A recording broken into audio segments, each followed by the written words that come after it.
है, सीबीआई है या राज्य की जांच एजेंसियां हैं, इनकम टैक्स है, ये ऐसा तो है नहीं कि बीजेपी आई और 2014 में बन गया।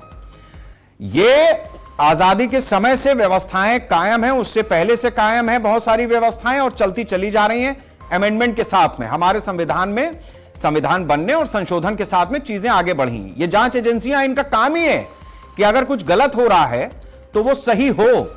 ये तो विडंबना है कि राजनीतिक दल राजनीति में इसका इस्तेमाल करते हैं, लेकिन उन अधिकारियों के खिलाफ या उस व्यवस्था में जो प्रशासन में बैठे हैं उनके खिलाफ सही तरीके से एक बार इस्तेमाल कर लिया होता तो यह नौबत ना आती कि इस देश में जिस तरीके की स्थिति बनती है वो कई बार सीमा पार कर जाती है और इस तरीके के बयानों की भी जरूरत ना होती।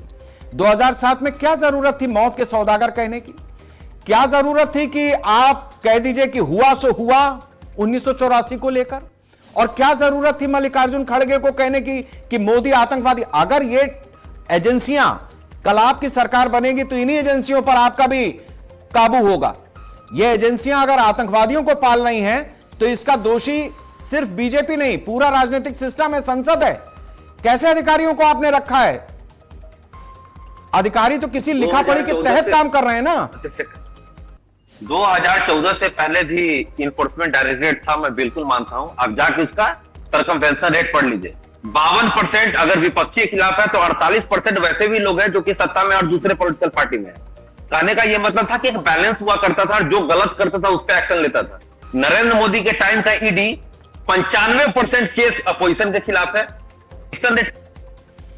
ठीक है, आपकी बात से हम समझ गए। 0.5%। कई बार सुप्रीम कोर्ट लताड़ लगा चुका है कि आप जिस तरीके से पॉलिटिसाइजेशन ऑफ इंस्टीट्यूशन कर रहे हैं उतना आजाद भारत के इतिहास में कभी नहीं हुआ।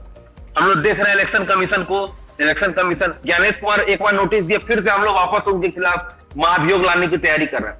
करने का मतलब कि हमेशा ठीक है ये इल्जाम लगाना कि एजेंसी सरकार के दबाव में काम करती है, लेकिन इस सरकार ने जिस हद से किया है, जितना वेपनाइजेशन किया है एजेंसी का, आज तक के इतिहास में, भारत के इतिहास में। ठीक है, मतलब आपका कहना यह है कि कांग्रेस एजेंसियों का इस्तेमाल संतुलन बनाते हुए करती थी, लेकिन बीजेपी के साथ में ऐसा नहीं है। ठीक है, हम चर्चा को आगे बढ़ाते हैं। आजम खान जी हमारे साथ में हैं। आजम खान साहब, मैं आपसे ये जानना चाहूंगा कि जिस तरीके की स्थितियां बनी हैं, ऐसा नहीं है कि कांग्रेस की तरफ से कोई पहली बार बयान आया हो या किसी राजनीतिक दल की तरफ से ऐसा कोई बयान पहली बार आया हो। यह राजनीतिक शुचिता के हिसाब से ठीक है क्या?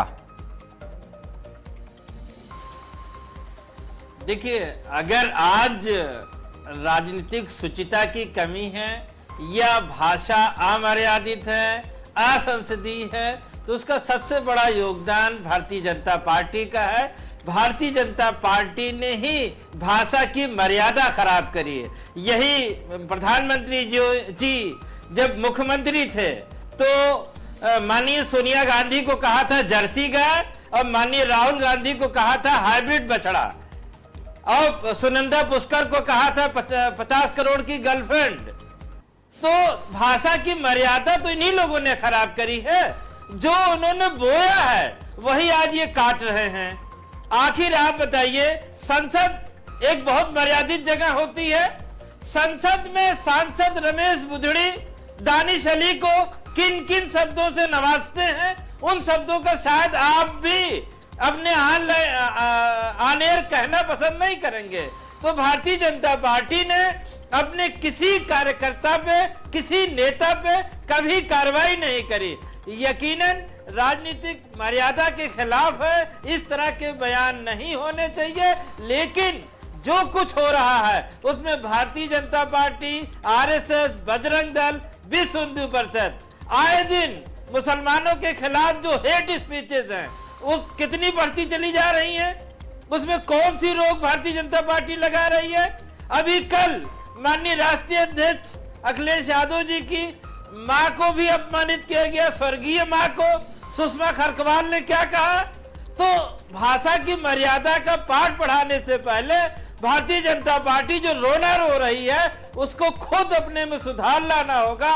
उसके बाद आप बिल्कुल विपक्ष पे सवाल उठाइए, कोई आपको नहीं रोकेगा। लेकिन उससे पहले जो आप सवाल उठा रहे हैं यकीनन गलत है और अमर्यादित असंसदीय जितनी टिप्पणियां हैं उनमें नंबर 1 भाजपा के लोग हैं, चाहे निशिकांत दुबे हो, हेमंत बिश्व शर्मा हो, शुभेंदु अधिकारी हो, कपिल मिश्रा हो, अनुराग ठाकुर हो, प्रज्ञा ठाकुर हो, ऐसी बहुत बड़ी लिस्ट है भारतीय जनता पार्टी की जो हेट स्पीचेस और अपशब्द कहने के लिए माहिर है।